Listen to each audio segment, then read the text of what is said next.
আজকে আমরা একটা গুরুত্বপূর্ণ বিষয় নিয়ে আলোচনা করব। সেটা হলো পায়ে পানি আসা বা শরীরে পানি আসা।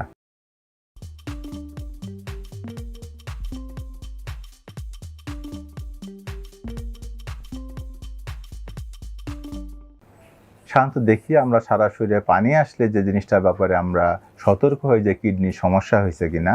হ্যাঁ, কিডনি সমস্যার জন্য সারা শরীরে পানি আসতে পারে।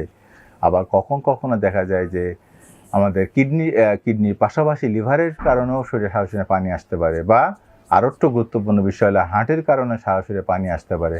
পায়ে পানি আসার পাশাপাশি পেটে পানি আসা বা লিভার বড় হয়ে যাওয়া অথবা আমাদের শ্বাসকষ্ট হওয়ার সাথে সাথে এগুলো কিন্তু হতে পারে যদি আমাদের শরীরে হার্টের যদি সমস্যা হয়ে থাকে।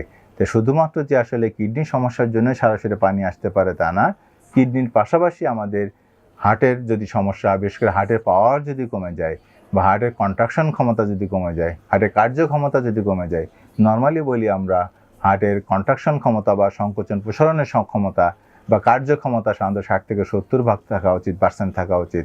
কখনো কমে যে 20-30% বা 40% হতে পারে। এই যে যখন আমাদের হার্টের পাওয়ার বলে বা কার্যক্ষমতা কমে যায় বা পাম্পিং ক্ষমতা কমে যায়, তখন কিন্তু আমাদের পায়ে পানি অথবা পেটে পানি অথবা লিভারে পানি, যে কারণে লিভার বড় হতে পারে, বা অনেক সময় দেখা যায় আমাদের গলার কাছে বা ইয়েতে আমাদের রক্তনালী যেটা ফোলা থাকতে পারে, যে এইগুলোর সমস্যা, অথবা রোগীর শ্বাসকষ্টও হতে পারে যে ফুসফুসে পানি জমার কারণে। তাহলে হার্টের কারণে আসলে এই ধরনের সমস্যা হতে পারে।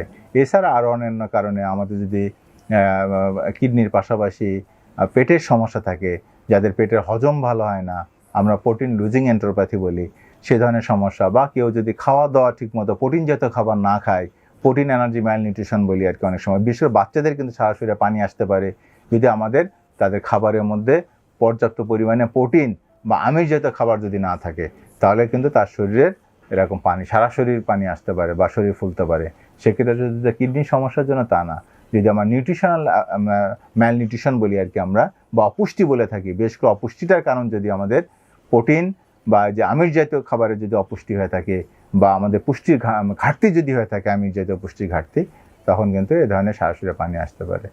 সুতরাং সবাইকে ধন্যবাদ যে এটা জানানোর জন্য যে আমাদের শরীরে যখন পানি আসে, এই পানি আসার কারণ যেমন কিডনি হতে পারে, যেমন লিভার হতে পারে, তেমনি অনেক অধিকাংশ ক্ষেত্রে আমাদের শরীরে পানি আসাটা হার্টের কারণে বা হৃদযন্ত্রের কারণেও হতে পারে, যখন হৃদযন্ত্রের ফাংশন কমে যেতে পারে। সবাইকে অসংখ্য ধন্যবাদ।